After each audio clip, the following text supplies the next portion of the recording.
اللہ الرحمن الرحیم۔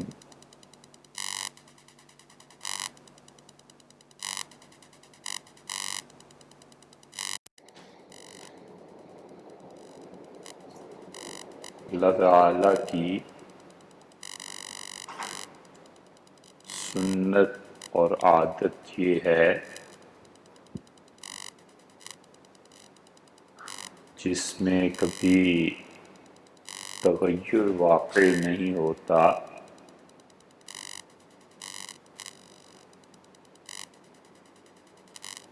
کہ تعمیر سے پہلے اس کا تصور ہے،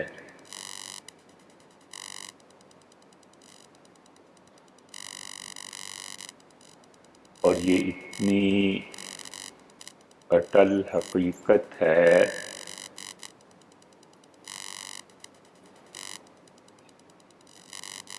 کہ ایک چیز جو اس کائنات میں پائی جاتی ہے، کسی چیز کا ایکچول ہونا،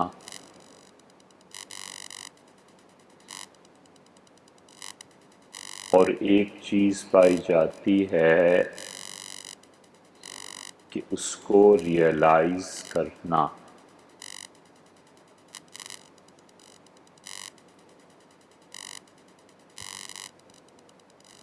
ہیگل سے کسی نے پوچھا تھا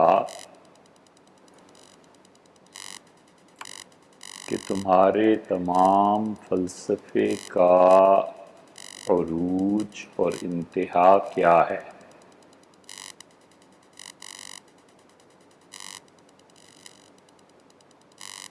ہیگل نے کہا کہ ریئلائزیشن کو ایکچوئلائزیشن میں تبدیل کرنا، اور ایکچوئل کو ریئلائز کرنا۔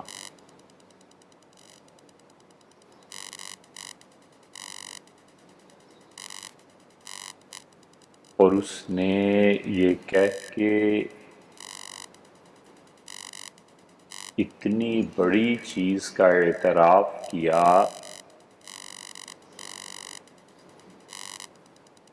کہ داؤد قیصری نے ابن عربی کے عرفان پر جو کچھ لکھا ہے فصوص الحکم کے مقدمے میں، یہ بات وہاں بھی ہے۔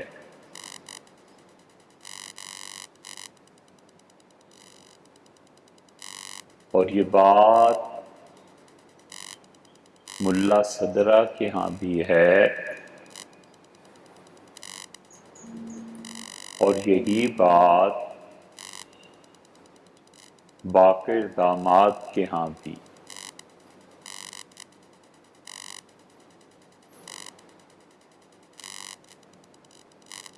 اور اللہ تعالیٰ نے قرآن کریم میں بھی یہی کہا ہے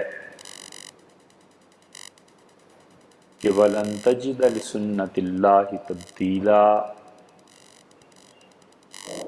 اور تم ہرگز یہ نہیں دیکھو گے کہ اللہ نے اپنی سنت کو تبدیل کر دیا۔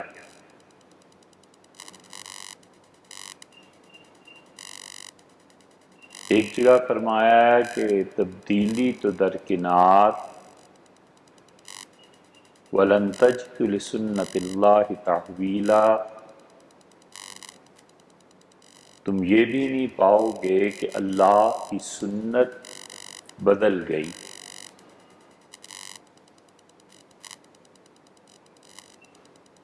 اللہ کی سنت سے ایک مراد وہ فطرت ہے جو اللہ نے اس کائنات میں رکھی ہے، اور وہ سنت کبھی بھی تبدیل نہیں ہوتی۔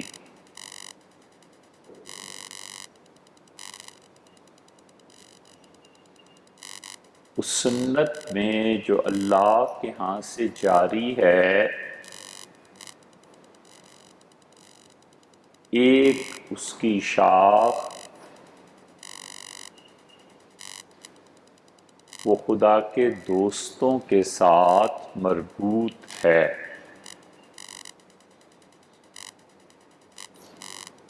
اور اس کا نتیجہ معجزہ اور کرامات ہیں۔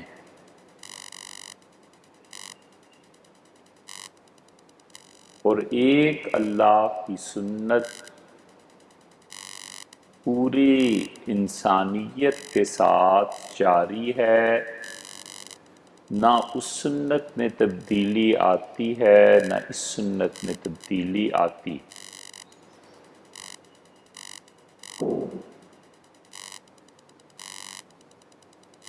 ہر وہ علم جو حق کی حضوری سے منسلک نہیں ہے وہ باطل ہے،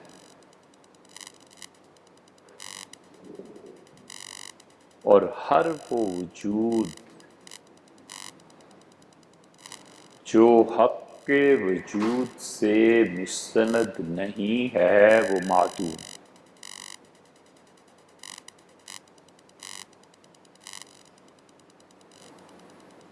اس لیے اللہ کی سنت اور طریقہ یہ ہے کہ ہر تعمیر سے پہلے تصور ہے،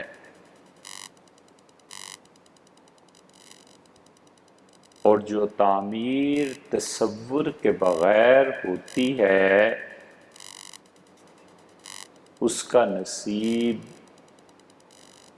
بے چینی، بے اطمینانی اور مٹ جانا ہے۔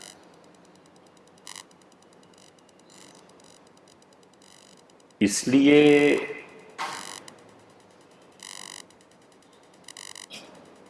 اس بات کو اگر پھیلا لیا جائے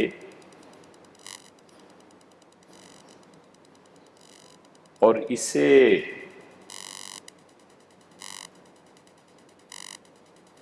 ایک نقطے کو سمندر کی حیثیت دے دی جائے اور بہت وسیع پیمانے پہ دماغ کو لے جا کر سوچا جائے تو اقوام کی تعمیر سے پہلے بھی تصور،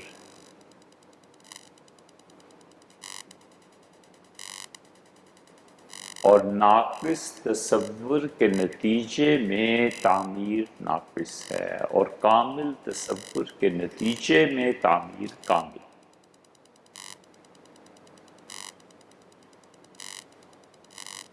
اس لیے جہاں بھی تعمیر سے پہلے تصور واضح اور اطمینان بخش نہیں ہے اور اس کے سارے پہلوؤں پر غور نہیں کر لیا گیا، وہ معمار کے لیے کلفت کا موجب ہے۔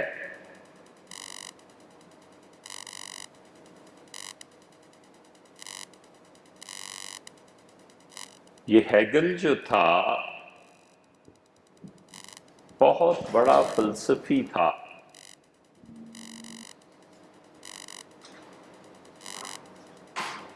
اور اس نے یہ جو بات کہی یہ فکرہ بتاتا تھا کہ فرد یا قوم اگر اس سے وابستہ ہو جائے گی تو اس تصور کے نتیجے میں تعمیر وجود میں آئی۔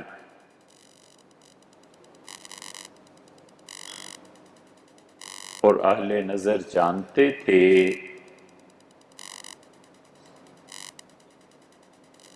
کہ قوت نافذہ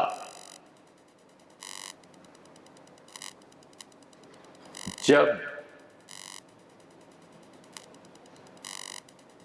واضح راست تصور کے ساتھ مرتبط ہو جاتی ہے تو دنیا میں تبدیلی اور انقلاب آتا ہے۔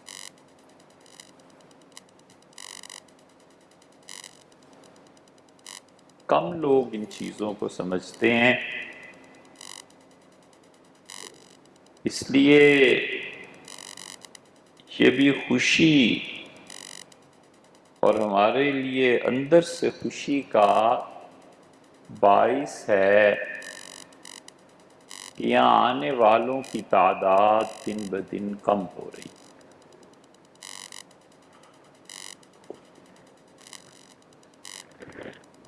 یہ بھی اللہ کے شکر کا مقام ہے۔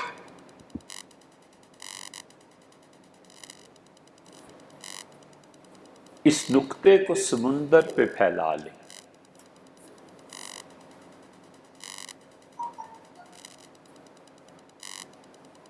ملا صدرہ بہت بڑا آدمی تھا۔ ملا باقر داماد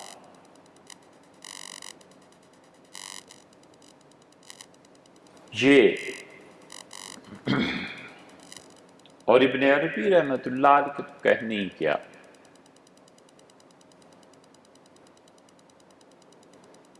یہ سب حضرات جن نتائج پر پہنچے ایک لمحے کے لیے شیعہ سنی تفریق سے بہت بلند ہو کر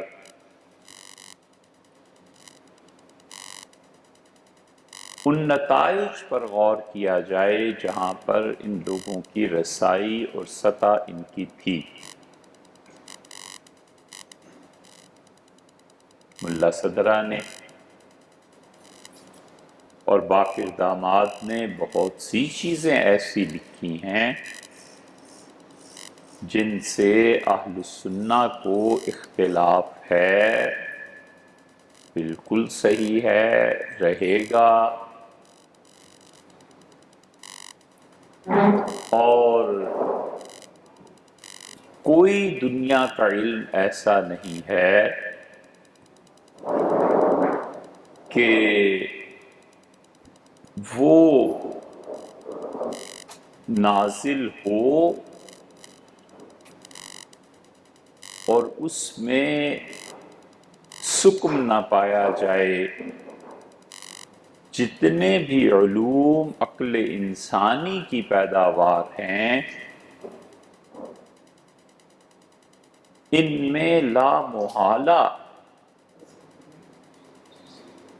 عیب پایا جاتا ہے سوائے اس علم کے جو نازل ہوتا ہے۔ جو نازل ہوتا ہے وہ برحق ہے،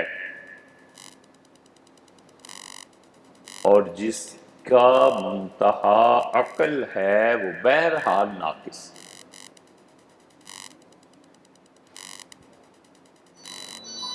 اس لیے منتشر اور متفرق باتیں ہیں۔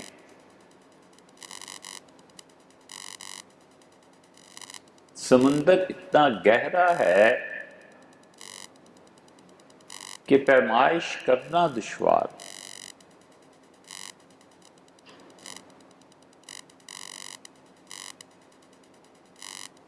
ایک باقاعدہ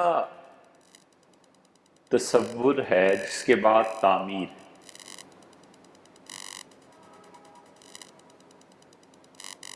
اس کی ایک ادنا سی مثال دیکھیے کہ دنیا میں سرمایہ دارانہ معاشرہ اس کو ناکوں چنے چبوا دیے اور سرمایہ دارانہ نظام کے لیے بہت بڑی رکاوٹ بن گئی، اور سرمایہ دار 2 صدیوں تک عذاب میں گرفتار رہے۔ اور دنیا کے نظام پر مجموعی اعتبار سے جس چیز نے تبدیلی پیدا کرنے کی کوشش کی وہ اس ہیگل کا فلسفہ ہے۔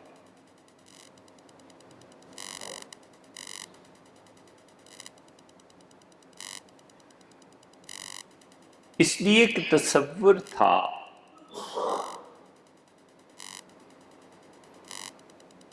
اور ہیگل کا فلسفہ اب تک جاری و ساری۔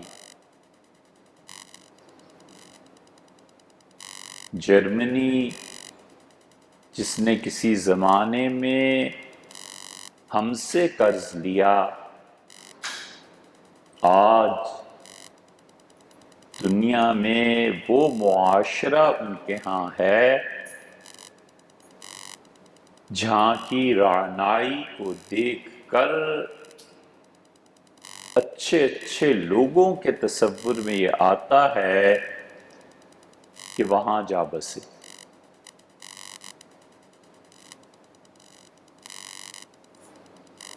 اور اس نے جس جنت کا خواب دیکھا تھا اس تصور کو تعمیر ملی ہے روس میں، اور روس کے نظام نے سرمایہ دارانہ نظام پر بڑی کاری ضرب لگائی اور 2 صدیوں تک دنیا اس میں الجھی رہی ہے، اور ڈر اب بھی یہی ہے کہ کہیں یہ نظام دوبارہ جڑ پکڑ جائے یا پھر کہیں اسلام کا نظام آ جائے تو دنیا بقول سرمایہ داروں کے پھر ایک عذاب میں مبتلا ہو جائے گی اور ان کی سرمایہ داری کا مزہ کرکرا ہو جائے گا۔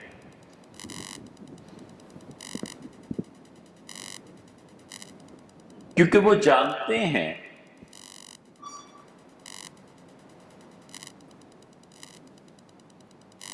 کہ یہ جتنی بھی تعمیر ہے اس کے پیچھے ایک تصور ہے، اور ہیگل نے، پھر کارل مارکس نے، لینن نے، اسٹالن نے، اس کو ہم جتنا بھی برا کہیں اور رد کریں، بہرحال ایک چیز وجود پذیر ہوئی اور اس نے اپنے آپ کو بنوانے کی کوشش کی، اور یہ نہیں ہے کہ وہ خطرے ختم ہو گئے ہیں۔ علامہ اقبال کو جو ڈر اور خوف تھا کہ نیست پیغمبر ولیکن در بغل دارد کتاب، کہ مارکس پیغمبر نہیں تھا لیکن اس کے پاس ایک کتاب تھی، وہ کتاب آپ پڑھیں، اس میں ہیگل کی روح بولتی ہے، اور خمینی کی چیزوں کو پڑھیں تو ابن عربی کی جھلک دکھائی دیتی ہے۔ یہ تمام انقلاب وہ ہیں جن تعمیرات کے پیچھے تصور ہے، اور تصور نہ ہو تو ایک کمرہ یہاں بنا لیا، ایک کمرہ وہاں بنا لیا، کوئی سائز نہیں ہے کمروں کا، حتیٰ کہ چھتیں تک مختلف پڑی ہوئی ہیں، اور کوئی نیم چھتی بن گئی اور کوئی پورا کمرہ بن گیا، کیونکہ تعمیر سے پہلے نقشہ موجود نہیں۔ دنیا میں کوئی تعمیر کامیاب نہیں ہوتی جب تک اس سے پہلے تصور موجود نہ ہو۔ تصور کا وجود تعمیر کے نصیب کا فیصلہ کرتا ہے۔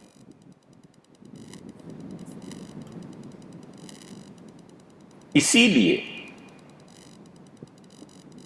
حکومت برطانیہ کو یہ خوف ہوا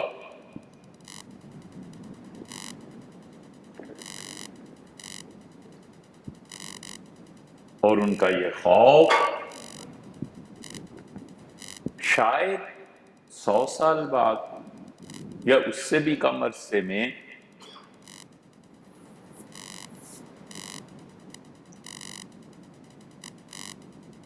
پورا ہو جائے۔ انہیں ڈر تھا کہ 1917 میں جو انقلاب آیا ہے اور 1940 میں کل 23-25 سال کے عرصے میں ہندوستان اس انقلاب کی گود میں جا گرے گا، اور کانگریس کی قیادت یہ کمیونزم کو قبول کر لے گی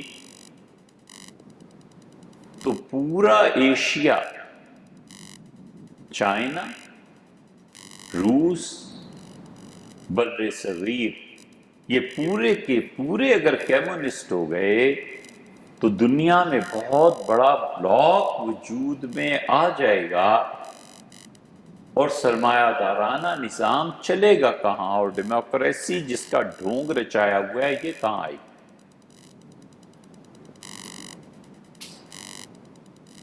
اس رچنا میں، اس رچاؤ کے لیے سب سے بڑی رکاوٹ یہ بن سکتے تھے، اور اب پھر وہی مرحلہ درپیش ہے، اور چین جس تیزی سے آ رہا ہے اور چین جس تیزی سے بڑھ رہا ہے، آج نہیں تو کل اس خطے کا مستقبل پھر جمہوریت کے لیے خطرہ ہے اور سرمایہ دارانہ نظام کے لیے خطرہ ہے۔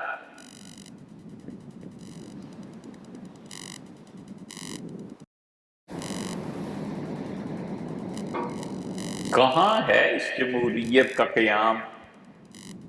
رشیا میں۔ کہاں ہے اس جمہوریت کا ڈھونگ؟ چائنا میں۔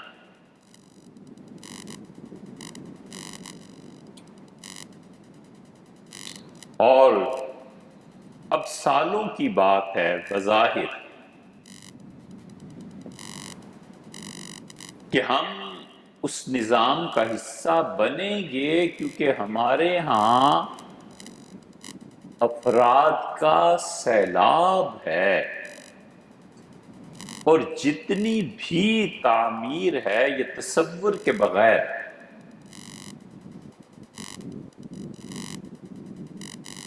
کسی کو پتہ نہیں کہ کیا کرنا۔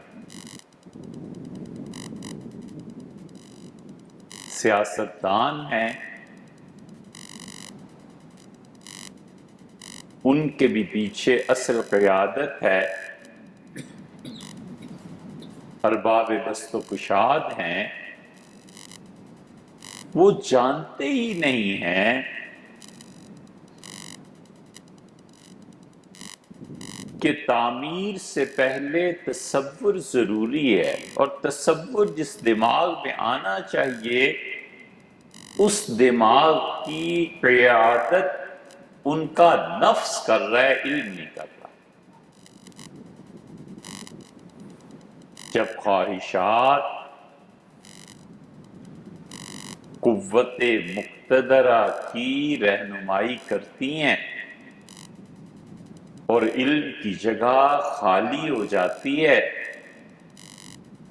تو پھر قوم ان ان پڑھ خواہشات کے مالکوں کے پیچھے چلتی ہے، کوئی تعمیر نہیں ہوتی۔ قوت مقتدرہ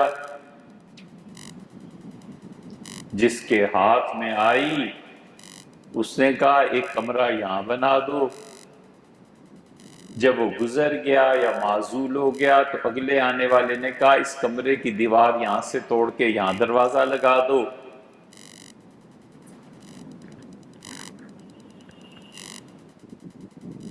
کوئی نظام نہیں ہے جس پہ وہ چلے۔ تو اس کا نتیجہ کیا نکلے گا کہ جو عمارت بنے گی وہ بدنما ہوگی، اور جو قوم ان افکار میں ترقی پائے گی اسے فکر کہنا ہی لطیفہ ہے۔ ان میں سے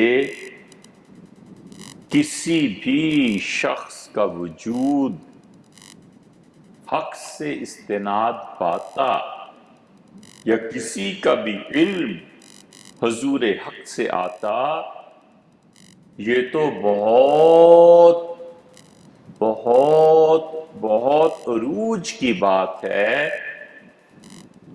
ان کو تو اتنا بھی میسر نہیں ہے کہ وہ علم جس کی بنیاد کباڑ خانہ ہے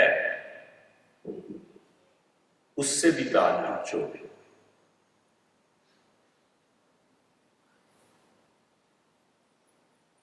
کباڑ خانہ یہ حافظہ ہے،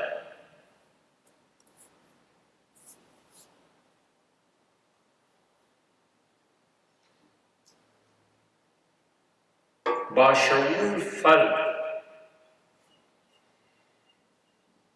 وہ کبھی کبھی اس کباڑ خانے میں آتا ہے، کبھی سے ضرورت پیش آ جاتی ہے۔ حافظہ کیا ہے؟ معلومات کا کنٹینر ہے، اس کا کیا اعتبار ہے؟ حافظہ تو نابینا شخص کے لیے ڈول ہے، ڈالا اور پانی نکال لیا۔ کہاں یہ نابینا جو ڈول سے پانی نکالتا ہے، اور کہاں چشمہ جو خود پھوٹتا ہے۔ زمین آسمان کا فرق ہے۔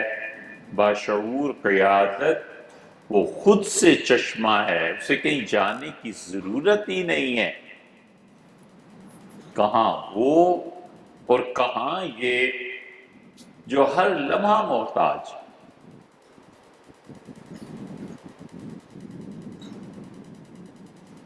اس لیے تصور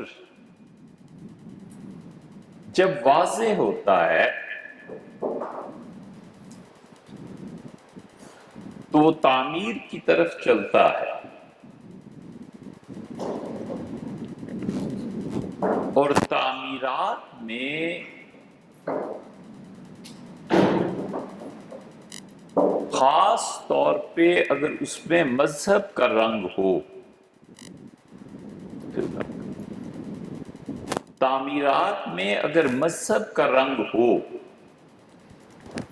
تو وہاں پر منقولات کو معقولات میں تبدیل کیا جاتا ہے۔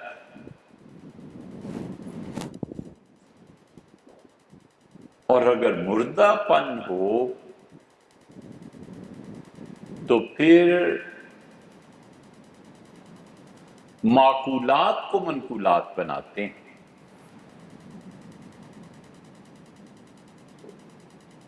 ہر منقول کو مسلمانوں نے معقول بنایا، اور ہم نے معقول کو منقول بنا دیا۔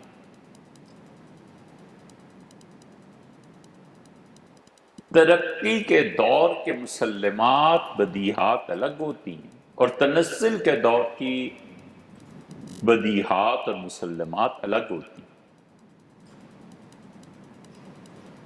کئی صدیوں تک منقولات میں کہ یہ نقل ہے صاحب وحی کی طرف سے علیہ الصلوۃ والتسلیم، اور یہ نقل ہے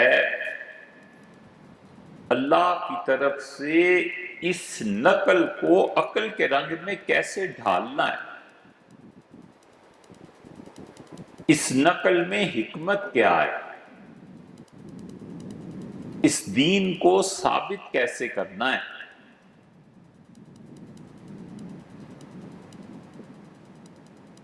غزالی رازی، گولی سینا، اور اس دین کی ایک ایک حکمت سے واقف شاہ ولی اللہ، اللہ کی شان ہے، خدا کی بہت بڑی چیزوں میں سے۔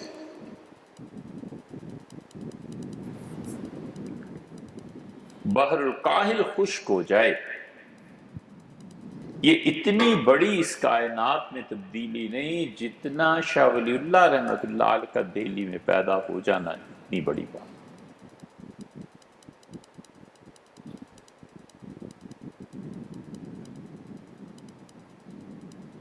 بارہا ان کی قبر پہ جانا ہوا اور ہمیشہ یہ سوچتے رہے کہ تجھ جیسا نابغہ روزگار بھی ہمارے نصیب میں۔ شاہ ولی اللہ اتنے بڑے آدمی ہیں کہ اگر یہ پہاڑ ہوتا تو ہمالیہ ہوتا، اور اگر یہ سمندر ہوتا تو بحر الکاہل ہوتا۔ خدا کے دین میں کوئی چیز ایسی نہیں ہے، کوئی بھی بات تو ایسی نہیں ملتی جس کی حکمت اس شخص پہ منکشف نہ ہوئی۔ کاش اس کو کوئی قوم مل جاتی، کاش اسے کوئی معاشرہ مل جاتا، یہ سارے لوگ ایسے تھے کہ قدرت نے یہ بارش ان پتھروں پہ برسائی جن میں جذب کی صلاحیت نہیں۔ ورڈ آرڈر شاہ ولی اللہ نے لکھا، شاہکار ہے الخیر الکثیر حجت اللہ البالغہ، اور البدور البازغہ، اور کیا کیا۔ وہ اس بد نصیب گروہ کا مورث ٹھہرا جو سمجھتے تو کیا اب تک اس کی کتابیں ساری نہ چھاپ سکے۔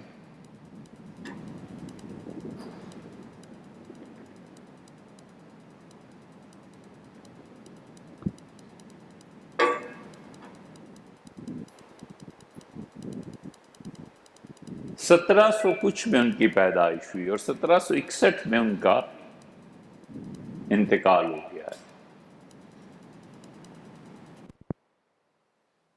پچھلے ان 250-300 برس میں عالم ہونے کا صحیح اطلاق کسی ایک شخص پہ اگر ہوتا ہے تو وہ یہ ہستی۔ انہوں نے جتنی منقولات، حدیث میں یہ آیا ہے، قرآن میں یہ آیا ہے، یہ لکھا ہے، صوفیہ نے یہ دیکھا ہے، کشف یہ ہے، الہام یہ ہے، ہر ایک کو معقول کے رنگ میں ڈھالتے چلے گئے اور کھوج لگاتے چلے گئے کہ اس کی اصل کیا ہے، کہاں سے یہ چیز آئی۔ جتنی منقولات تھیں ان کو معقولات میں وہ بنیاد فراہم کرتے رہے، اور زوال کے دور کا حال یہ ہے کہ جتنی معقولات ہیں ہم ان کو نقل میں تبدیل کر رہے ہیں۔ قاضی مبارک نے لکھا، ملا صدرہ نے لکھا، فلاں نے لکھا، فلاں نے لکھا، ہم اس سے باہر نکل ہی نہیں پا رہے۔ لیکن غالباً یہ بھی غلط ہے، اس لیے کہ ہیں کتنے جنہوں نے ملا صدرہ کو پڑھا ہوگا، اور ہیں کتنے جنہوں نے قاضی مبارک کو پڑھا ہوگا۔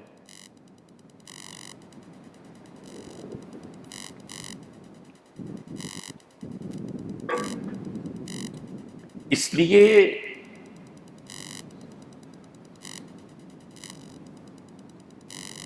یہ جتنی بھی تعمیر ہے یہ بغیر کسی نقشے کے ہے،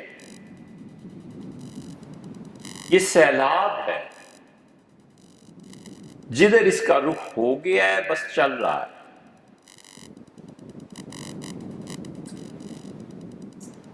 روس، چائنا اور ہم اب جب یہ نقشہ بدلے گا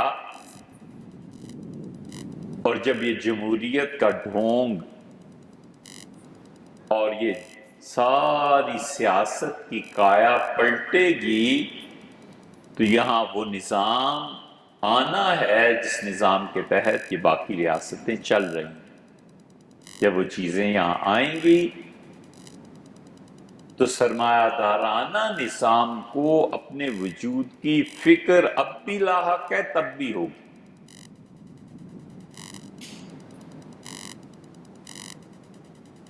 علامہ اقبال روتے تھے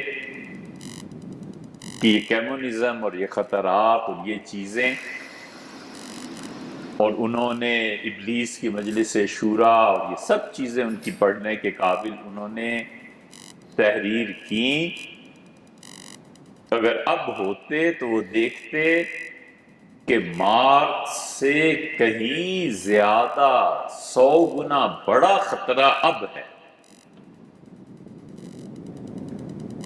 اور اب یہ جو شب آئی ہے یہ اب تلائی نہیں ٹلتی،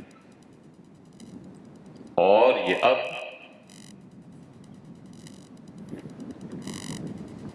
شاید اللہ ہی ہے جو اس بساط کو پلٹ دے، وگرنہ یہ اب نہیں پلٹ۔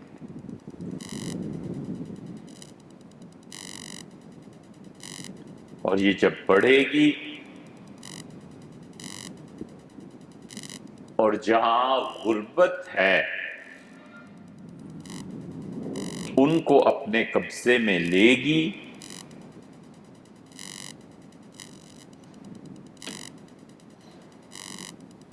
تو پھر ایشیا کا مستقبل کیا ہو؟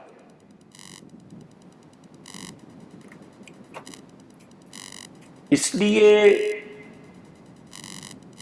تعمیر اور تخریب دونوں سے پہلے تصور ضروری ہے، اور انسانی تصورات یہ جب کسی چیز کی بنیاد بنتے ہیں تو ایک چیز کا اور اضافہ چاہیے کہ آدمی یہ جانے کہ تصور اور تصور کے بعد اعمال اور ان اعمال کا نتیجہ کیا نکلنا ہے۔ اگر تصور تک محدود رہے تو بھی مشکل ہے، ہاں اس کے تصورات مرتسم ہو جائیں گے، ضبط ہو جائیں گے۔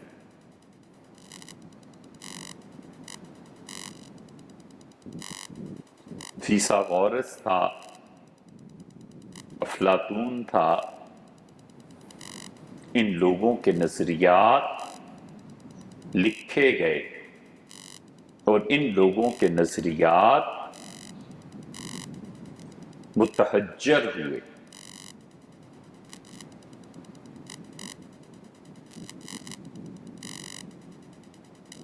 اب آفت سر آئی ہے تو چائنا کا فلسفہ پڑھنا چاہیے۔ وہ اتنا قدیم ہے کہ ان کے یہاں تاؤ کا جو تصور ہے اس کے سامنے افلاطون اور فیثاغورس تو بالکل ان کا دور لگتا ہے جیسے جدید دور۔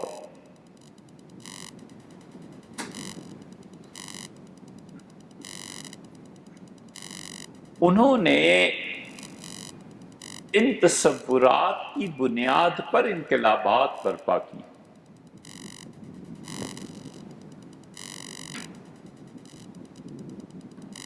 بحث عقیدے اور مذہب کی آج نہیں ہے، روس کے صدر کو خمینی نے اسلام کی دعوت دی اور خط لکھا،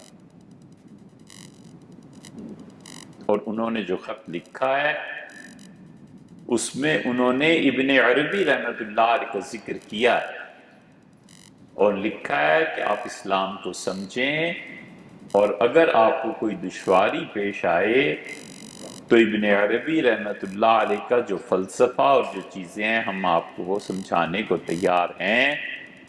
ابن عربی رحمۃ اللہ علیہ کو انہوں نے پڑھا اور پڑھایا تھا، اور ابن عربی رحمۃ اللہ علیہ وہ اور ملا صدرہ اور ہیگل یہ سارے لوگ وجود اور شعور کی بحث کرتے رہے کہ وجود کیا ہے اور شعور کیا ہے، اور شعور اور علم کا آپس میں ربط کیا ہے۔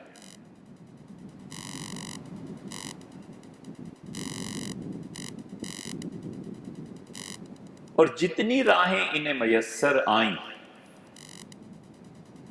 انہوں نے انسانوں کے سامنے رکھی ہیں،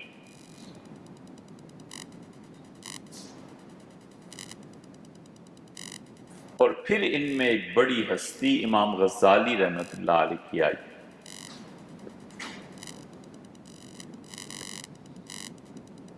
اور غزالی کا فلسفہ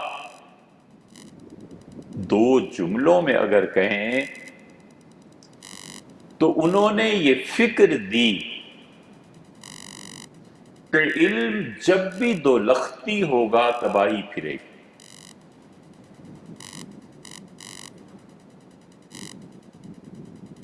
ایک علم جو لادینیت کا ہے، سیکولر، اور ایک علم جو دین پہ مشتمل ہے، جب بھی فرد ان دو چیزوں کے درمیان آئے گا شکنجے میں کس جائے گا اور چکی پیس کے رکھ دے گا۔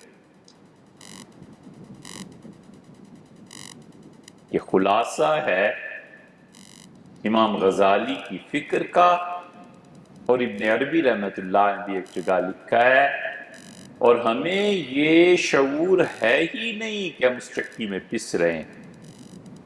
ایک طرف مذہب ہے جو مسلمات اور بدیہات کی طرف لاتا ہے اور کہتا ہے اسے تسلیم کرو، اسے مانو، اسے مانو، اس کے نتیجے میں اخلاقی اقدار پیدا ہوتی ہیں، وہ تمہیں چاہیے، تربیت چاہیے، خانقاہیں چاہیے، ایسا ماحول چاہیے جہاں پر تم انسان بن سکو۔ اور ایک سیکولر نظام ہے جو کہتا ہے پیسہ سب کچھ ہے، پیسہ کمانے کے ڈھنگ ایجاد کرو، یہ رنگ ہونا چاہیے، پیسہ آنا چاہیے۔ یہ مذہب اور سرمایہ جہاں پہنچ کر ٹکرا رہے ہیں نا، وہاں پر تباہی ہے۔ مگر یہ بھی بات محل نظر ہے کہ ہمارے ہاں یہ شعور ہے بھی کہ نہیں ہے۔ ہمارے لوگوں کو یہ بھی شعور اس امت میں ہے کہ نہیں کہ ہم جو بچے تعلیم کے ذریعے میدان عمل میں لا رہے ہیں ان کے نظریات کیا بن رہے ہیں؟ اور شاید یہ کہنے میں کوئی بات نہیں ہونی چاہیے کہ ان کے نظریات اب الہاد پر مبنی بن رہے ہیں، اور ایک خفیہ ارتداد ہے جو آہستہ آہستہ پیدا ہو رہا ہے۔ ان میں عبادات ختم ہو رہی ہیں، جو عبادات خدا کے ساتھ تعلق جوڑتی ہیں،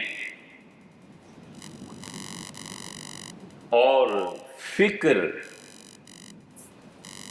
منقولات کو معقولات سے ثابت کرنے کی بالکل ختم ہو گئی، اور وہ اساتذہ جواب دینے والے نہیں رہے جو نقل کو عقل سے ثابت کریں، کہ وہ آ کے پوچھے کہ حضرت یہ ظہر اور عصر آپ کیوں آہستہ پڑھتے ہیں اور مغرب عشاء فجر کیوں اونچی آواز سے پڑھتے ہیں؟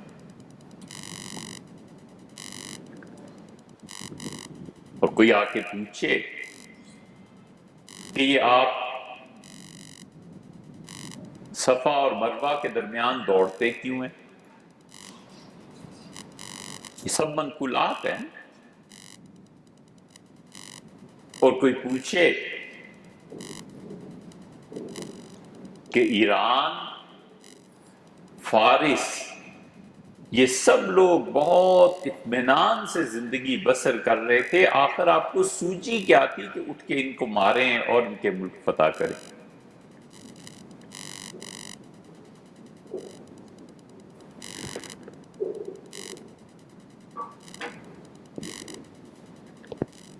یہ سب منقولات ہیں.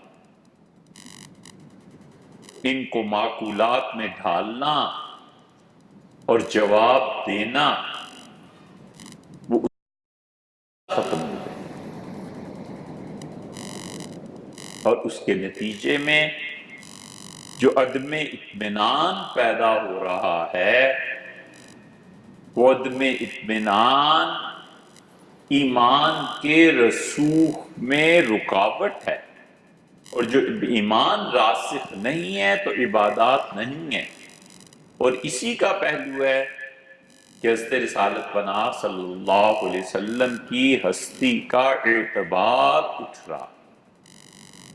جب اعتبار نہیں ہوگا، محبت میں رکھنا واقع ہوگا، اور ان کی محبت اور ان سے تعلق جو ایمان کی اساس اور اصل ہے یہاں سے اکھڑ جائے گی اور اکھڑ رہی ہے.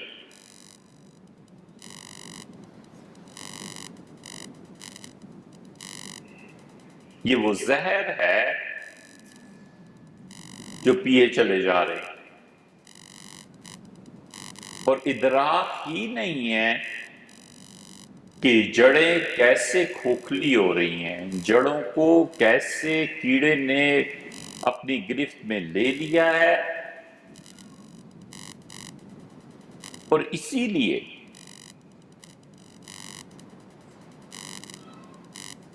جب نسلوں میں یہ شعور نہیں ہے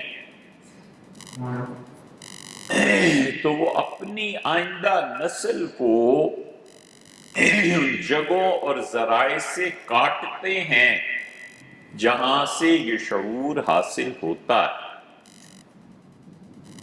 اندھا خود روشنی کی قدر و قیمت سے واقف نہیں ہے، اس لیے جو روشنی حاصل کرنے جا رہا ہے اندھا اسے کھینچتا ہے اور کہتا ہے میرے ساتھ بیٹھ.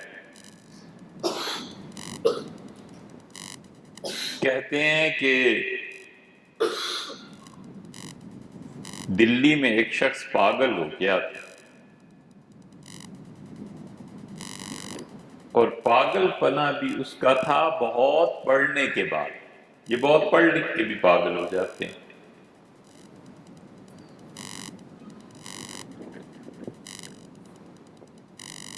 تمام وہ علوم جو انسان خود حاصل کرتا ہے اور تمام وہ علوم جس میں انسان اپنی عقل کو بنیاد بناتا ہے،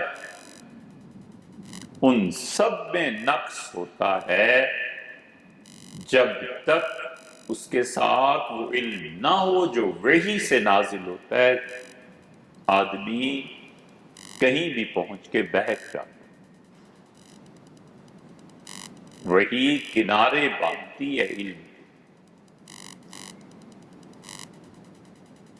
تو پاگل ہو گیا تھا پڑھ پڑھ کے. خدا معلوم کیا خبر سوچا، کہنے لگا کہ اندھیرا دکھاؤ. ہر ایک سے کہتا تھا کہ چراغ لاؤ، اندھیرا کا. جب چراغ آتا تھا تو اندھیرے کا وجود غائب ہو جاتا تھا. تو یہی کہتا رہتا تھا کہ اندھیرا دنیا میں ہے ہی، کہاں ہے اندھیرا، مجھے دکھاؤ. اچھا روشنی لاؤ، اندھیرا دے. یہی ان نسلوں کا حال ہے جو خود اندھی ہیں اور نور اور روشنی کے ذرائع کو ختم کرتی ہیں. وعدے ہیں، نہ پڑھنے کی تحریک ہے، مت پڑھو۔ اہل علم سے رابطہ نہ رکھنے کا اصرار ہے کہ مت سنو، مت جاؤ، کیونکہ وہ خود نابینا ہے نا، کیا معلوم علم کیا ہے اور نور کیا۔ اس علم کی ایک مصیبت یہ بھی ہے کہ جب تک یہ خود نہ آئے جہالت کی بھی خبر نہیں ہوتی، یہ آئے تو پھر پتہ چلتا ہے کہ اچھا مجھے نہیں معلوم تھا، پہلے جاہل۔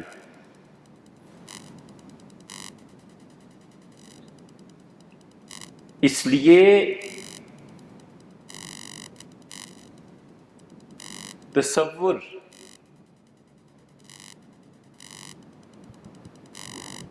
جو مارکس کا فلسفہ تھا، ہیگل اس کے پیچھے تھا، یہ انقلاب ایران جتنا ہے وہ کامیاب ہو یا ناکام، اس سے بحث ہی نہیں، یہ سیاسی چیزیں۔ اس کی بنیاد میں ابن عربی رحمۃ اللہ علیہ کا فلسفہ ہے۔ جو قیادت کرنے والے تھے وہ جانتے تھے کہ اس تصور کو عملی جامہ کیسے پہنایا جا سکتا ہے۔ وہ یہ جانتے تھے کہ پتھر ہیں جنہیں تراشا جا سکتا ہے، اور علامہ اقبال بھی جانتے تھے کہ ریت ہے اور اس کی بنیاد پر کوئی محل تعمیر نہیں کیا جا سکتا۔ اسی لیے تو انہوں نے عمر کا آخری شعر جو کہا، بڑے غور سے دیکھتے رہے، اور پھر فرمایا کہ نسیم از حجاز آئے کہ نہ آئی۔ اصل میں اپنی آخری کتاب لکھ رہے تھے، اور ان کا کہنا یہ تھا کہ میں اپنی اس آخری کتاب کو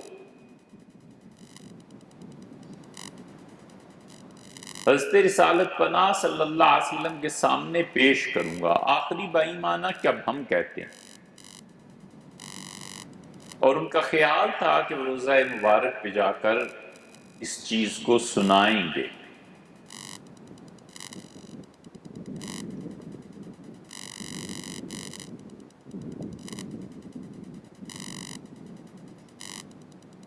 حضور اکرم صلی اللہ علیہ وسلم کو امت کے احوال کی خبر ہوتی ہے،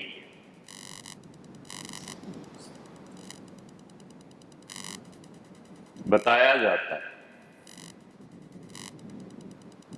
کبھی کبھی تعارف کرایا جاتا ہے کہ یہ شخص یہ کام کر رہا ہے، یہ ادارہ وجود میں آ رہا ہے۔ پھر حضرت رسالت مآب صلی اللہ علیہ وسلم کی ہنسی، خوشی، دعا دینا وہ اداروں کی بقا کا سبب بنتا ہے، اور وہاں اطلاع ہی نہ ہو، اطلاع ہو جائے اور وہ نہ اس پہ راضی ہوں، جلد یا بدیر ایسے ادارے مٹ جاتے ہیں۔ اس لیے پیمانے مختلف ہیں اور تلنے والی اشیاء مختلف ہیں، اور جب ترازو اور تلنے والے تول کا آپس میں کوئی ربط اور ضبط نہ ہو تو لوگ جتنے بھی اندازے کرتے ہیں سو جھک مارتے ہیں۔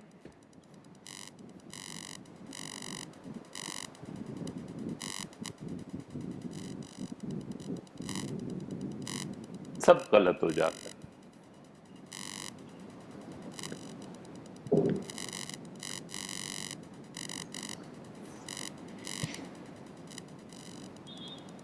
پٹھان ٹال پہ لکڑی بیچتے ہیں نا عام طور پہ، کوئی ہیرا لے جائے اور کہے خان صاحب آپ تو تولتے ہی ہیں، اس ہیرے کو تول دیں،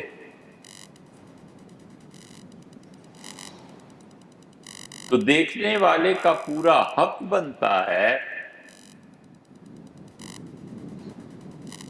کہ جو تول کا مطالبہ کر رہا ہے اسے ظالم سمجھا جائے، پاگل سمجھا جائے یا احمق سمجھا جائے، کچھ بھی سمجھے، بالکل ٹھیک۔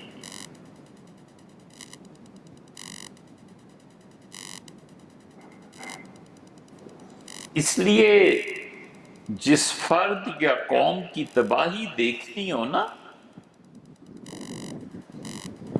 یہ منقولات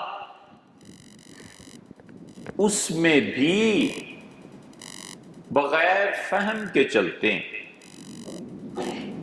کیا بات کہی سیدنا علی رضی اللہ عنہ نے۔ کسی نے کہا حضرت آپ، اگر یہ روایت درست ہے، چونکہ اہل تشیع کی کتابوں میں اور ان کے ہاں بہت سی چیزیں ایسے ہی ہیں، بس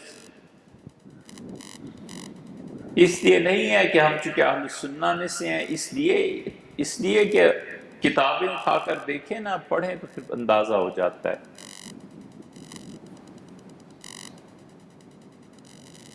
لیکن ان کے ہاں ہے یہ بڑی زبردست بات کہ کسی نے سیدنا علی رضی اللہ عنہ سے کہا کہ اچھا نہیں تھا آپ کا بچپن میں ہی انتقال ہو جاتا، جہنم میں جانے کا جو احتمال اور خطرہ ایک ہے اس سے آزادی ہو جاتی۔ فرمایا نہیں، میں اللہ کا شکر ادا کرتا ہوں کہ میں نے اسلام کو پایا ہے اس حالت میں کہ میں چاہوں تو تصدیق کروں، چاہوں تو اس کی تردید کروں، اور میں نے اس کی تصدیق کی ہے عقل سمجھ کی بنیاد، سوچ سمجھ۔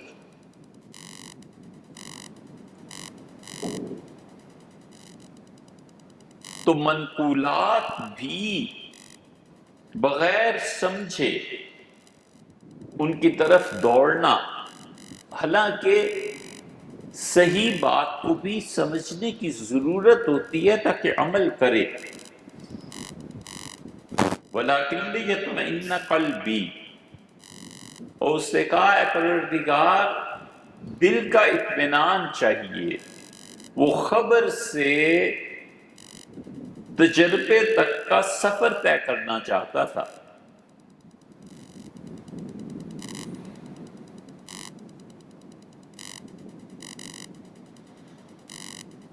بادشاہ سلامت گھر تشریف لائے، ملکہ بڑی خوش تھی اور مٹھائی کا تھال رکھا ہوا تھا۔ انہوں نے کہا کہ آپ بہت خوش ہیں اور ہنس رہی ہیں اور کپڑے دیکھ رہی ہیں، مٹھائی کا تھال، یہ کیا ماجرا ہے؟ انہوں نے بڑے چاؤ سے تھال پیش کیا اور کہا چکھیے غٹو پیدا ہوا ہے۔ بادشاہ سلامت نے مٹھائی کھائی، باہر تشریف لے گئے، بادشاہ بھی بڑا خوش تھا۔ یہ بھی موقع کہیں کہیں آتا ہے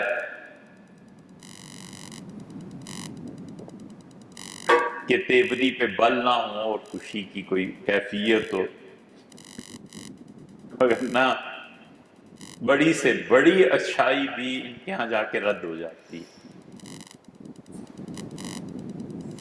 تھال اٹھا کر لے گئے، درباریوں کو کھلایا اور کہا کھائیے۔ درباری حیران کہ بادشاہ سلامت خود تھال لے کے چلے آ رہے۔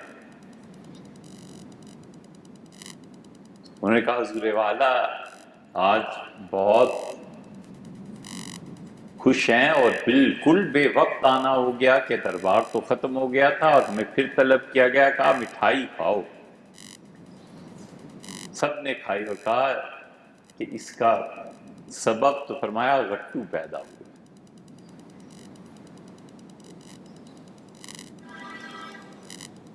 شام ہوئی، سارے محل میں دیپ جل رہے ہیں، بادشاہ سلامت سیر سے واپس آئے تو کہا یہ کیا ماجرا ہے؟ تو کہا چونکہ آپ خوش تھے اس لیے گھٹو پیدا ہوا ہے تو سارے محل میں روشنی ہے۔ پرانا زمانہ تھا، لوگ بیچارے بادشاہوں کے تابع ہوتے تھے اور ایما سے اصل حقیقت تک کا سفر طے کر لیتے تھے۔ یہ بھی بڑی بات کہ ایما سے حقیقت تک رسائی ہو جائے۔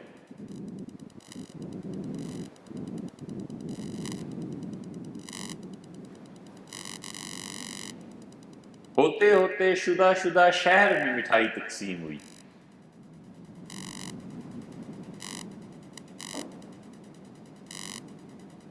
ایک صوفی کے یہاں پہنچی،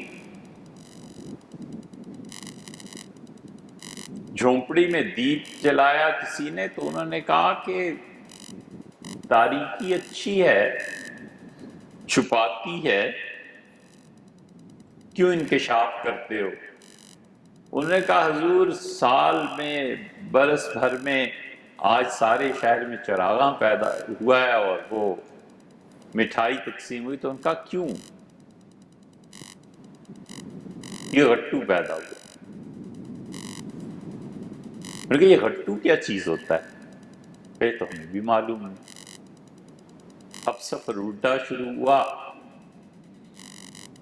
اور ہوتے ہوتے دربار تک خبر پہنچی کہ گھٹو چیز کیا ہے۔ تو کسی منہ چڑے نے بادشاہ سلامت سے پوچھا کہ حضور یہ گھٹو کیا ہے؟ ان کا معلوم نہیں گھٹو کیا ہے، مگر ملکہ عالیہ پوچھتی، پوچھ کے آتا ہوں۔ اندر گئے اور کہا یہ گھٹو کیا چیز ہے؟ اس کا مجھے بھی معلوم نہیں ہے، لیکن دھوبن کپڑے دھو کے لائی تھی، میں اسے دیکھ رہی تھی، بہت اچھے دھوئے تھے اور بڑی خوش تھی، یہ تھال لے کے آئی، تو اسے بلا کے پوچھتی ہوں کہ یہ گھٹو کیا ہے؟ اسے بلایا گیا تو اس نے کہا حضور بات یہ ہے، ملکہ عالیہ کہ ہمارے ہاں ایک گدھا تھا، بڑی مشکل ہوتی تھی، سارا کام اسی پہ، اور لکڑیاں بھی اسی پہ لا دو اور بھٹی بھی اسی سے گرم کرو اور صابن بھی اور سب چیزیں۔ بہت دعائیں مانگنے کے بعد اللہ کا شکر ہے اس گدھی کے ہاں آج ایک بچہ پیدا ہوا ہے، اس کا نام ہم نے رکھا ہے گھٹو، تو ایک کی بجائے اب 2 گدھے ہو گئے ہیں، اس کی ہم خوش ہیں۔ تو صوفی نے کہا کہ ناسمجھوں کی تعداد میں اضافے پر جو قوم مٹھائی کھائے وہاں عقل والے کی کیا حیثیت؟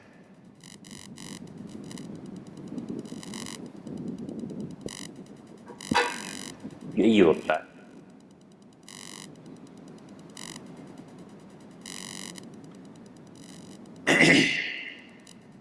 ان کہانیوں سے بچوں کو بڑا فائدہ ہوتا ہے، اچھل رہے ہیں، ناچ رہے ہیں، خوش ہیں، ایک گھٹو کی بجائے دوسرا گھٹو آ جائے گا، دوسرے کی بجائے تیسرا آ جائے گا، انصاف پسند کیا فیصلہ کریں گے، اور سب خوش ہیں کہ گھٹو پیدا ہو رہا ہے۔ اس لیے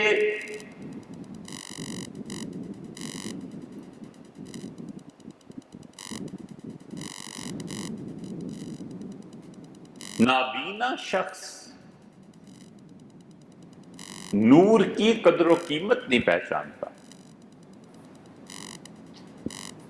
منع کرتا ہے کہ جو نور کے ذرائع ہیں ان کو اکھیڑو،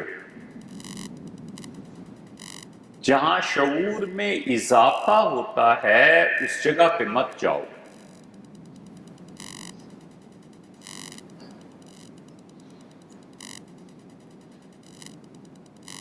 اور ایک مشکل یہ پیش آ جاتی ہے کہ اللہ تعالی جب شعور، علم، وجود ان کے حقائق کو کھولتا ہے، وجود کی ایک حقیقت ہے اور ایک ماہیت ہے. وجود کی ماہیت کا امام یہ افلاطون نہیں مانتا.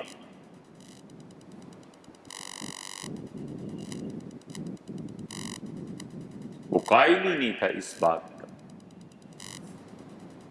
کاش کہیں سے یہ ثبوت ملے. عین ممکن ہے کیا سارے قدیمہ کی خدائیاں یہ چیزیں جو سامنے آ رہی ہیں کبھی یہ ثابت ہو جائے کہ وجود کی وحدت کا قائل ہے.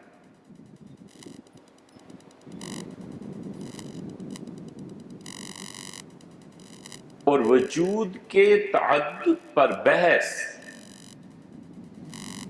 یہ فیثاغورس تھا.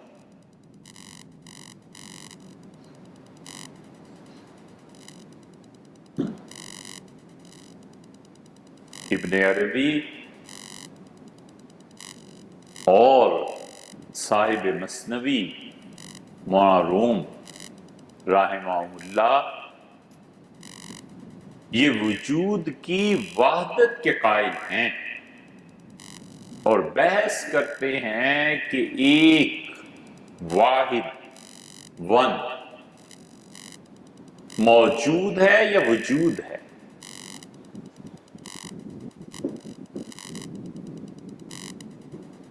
اور متکلمین کے ہاں یہ دونوں نقطۂ نظر یہ دونوں چیزیں اپنے اپنے دلائل رکھتی ہیں. وجود کی وحدت کو مان کر اپنے آپ کو اس پہ نثار کر دینا یہ وحدت الوجود. اور اس وحدت الوجود کے دلائل میں عقل کا غلبہ آ جائے اور تصور احساس کے درجے کو چھونے لگے تو اگر عقل کا غلبہ ہو جائے تو وہ وحدت الشہود ہے. اور اگر تصور احساس کے قریب تر ہو جائے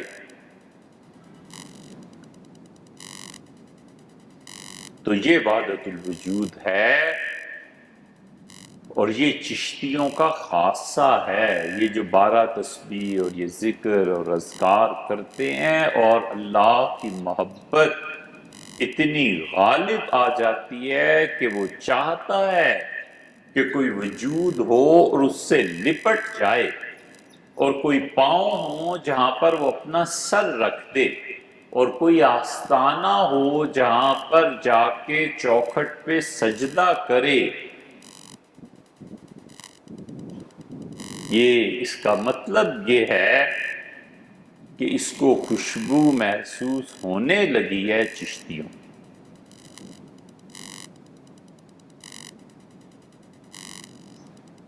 اس لیے بہت بڑی نعمت کبریٰ ہے اللہ کی کسی انسان کو یہ مراحل نصیب ہوئے ہوں اور وہ علم رکھتا ہو کہ یہ کیا حالت ہوتی ہے. کیونکہ اگر جاہل ہوگا تو وہ سالک کے اس مقام کو پہچان نہیں پائے گا کہ ہے کیا.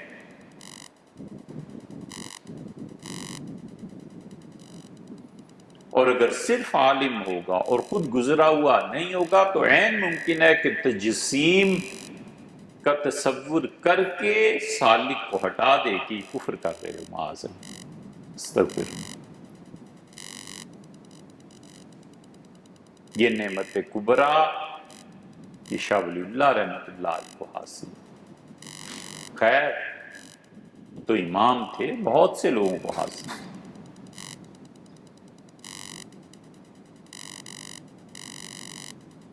اس لیے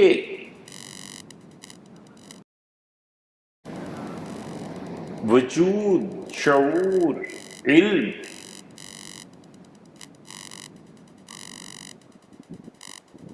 ہمیشہ یہ بحث رہی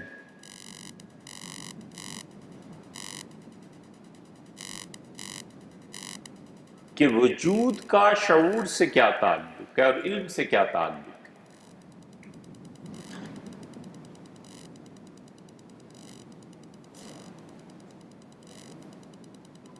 اس لیے یہ جو نور کے ذرائع ہیں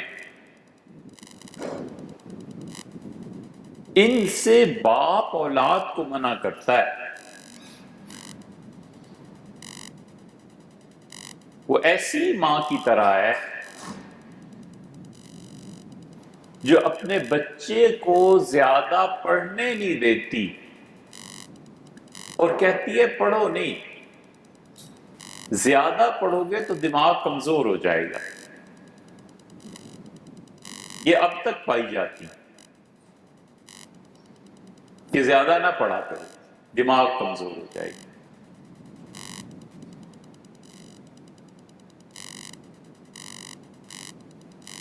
علم اس کا تعلق منقولات سے ہے، اور علم جب اس کا استناد حضور حق سے ہوتا ہے تو پھر اس کا نسب نامہ اور اس علم کا وجود خود علم سے ہی آتا ہے۔ حضور اقدس صلی اللہ علیہ وسلم کو ایسے ہی نہیں کہا گیا کہ وَقُلْ رَبِّ زِدْنِي عِلْمًا، اور آپ اللہ سے یہ مانگتے رہیے کہ اللہ علم میں اضافہ کرے۔ اور عبداللہ ابن مسعود رضی اللہ عنہ سلام پھیرنے سے پہلے یہ دعا پڑھتے تھے کہ رب زدنی علما و ایمانا و یقینا۔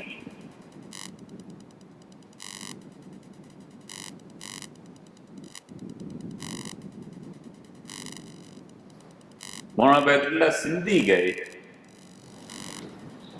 تھانہ بھون،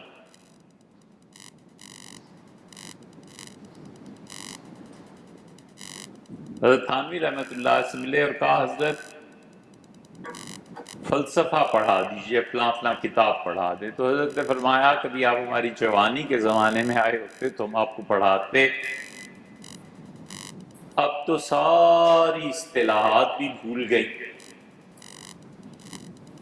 تو جواب کیسا اچھا دیا ان کا حضرت، اس کا مطلب ہے کہ سارے چھلکے اتر گئے، اب تو مغز ہی مغز رہ گیا، اب تو خالص تیل اور روغن رہ گیا، ابھی تو وقت آیا آپ سے پڑھنے۔ تو تھانوی رحمۃ اللہ بڑے خوش ہوئے اور فرمایا دیکھو کیسے فتح کی بات کہی۔ کبھی کبھی ایسے ہوتا ہے، اور حقیقت میں کبھی کبھی کیا ہر صاحب معرفت کے ساتھ ایسے ہوتا ہے کہ وہ علم جب معرفت کا رنگ اختیار کرتا ہے اور شہودیت کا غلبہ ہوتا ہے تو معارف اور حقائق اصطلاحات سے بھی ماورا ہو کر سامنے آتے۔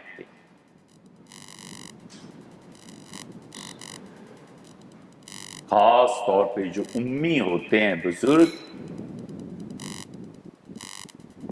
ان کی حالت یہی ہوتی ہے۔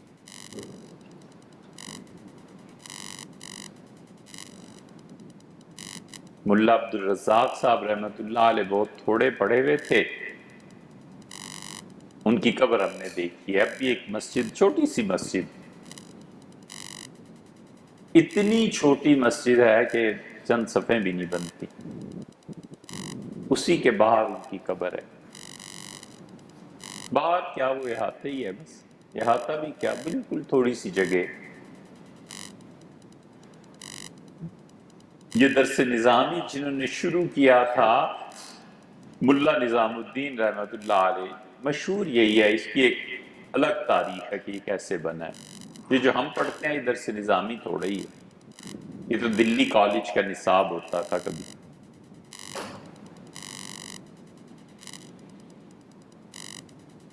اتنے بڑے آدمی ملا نظام الدین سہالوی جا کر وہاں بیٹھ ہوئے،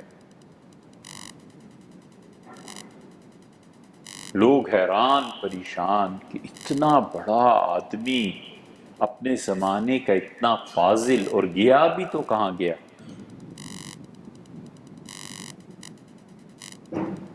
شاگردوں میں چیمہ گوئیاں شروع ہوئیں اور انہوں نے پوچھا کہ حضرت آپ جیسا علامہ دہر جا کے کہاں اٹک گئے؟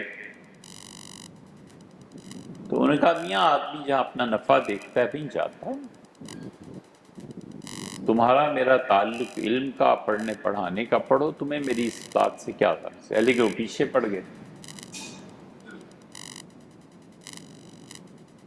اور اٹھے یہ ثابت کرنے کے لیے کہ حضرت کو بتائیں اپنے استاد کو کہ آپ کے پیر و مرشد بالکل ہی جاہل ہیں۔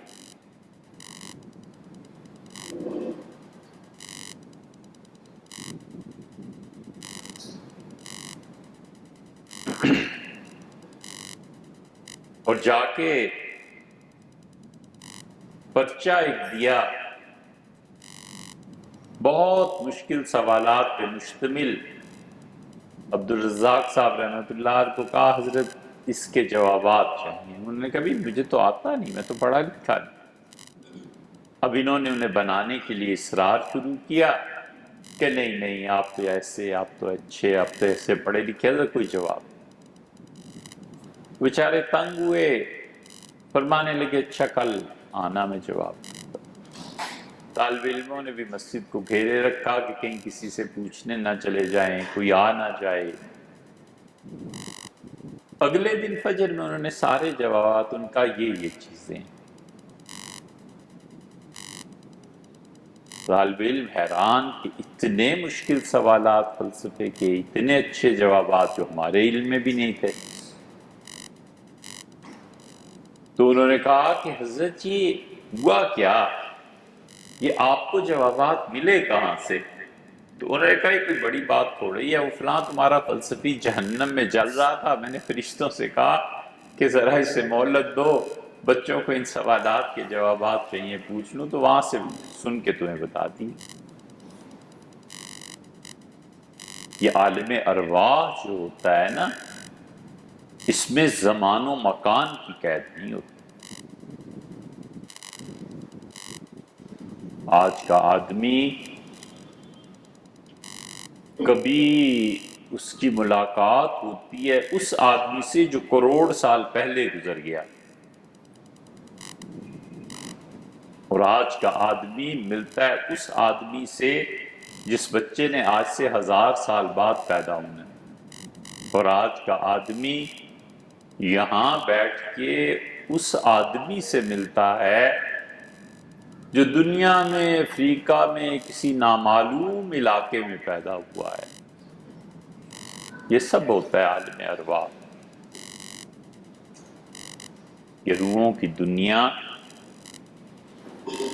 اس مادیت سے جب عروج حاصل کرتی ہے تو ایسے مقام پر پہنچتی ہے جہاں پر مشرق و مغرب کا کوئی تصور نہیں ہوتا،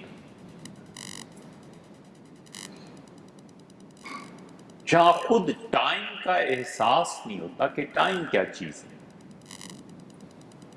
کیونکہ تغیر مادے پہ ہے، روح پہ نہیں۔ یہ ایک الگ چیز ہے۔ کھانا آ گیا، وہ کھا لیں۔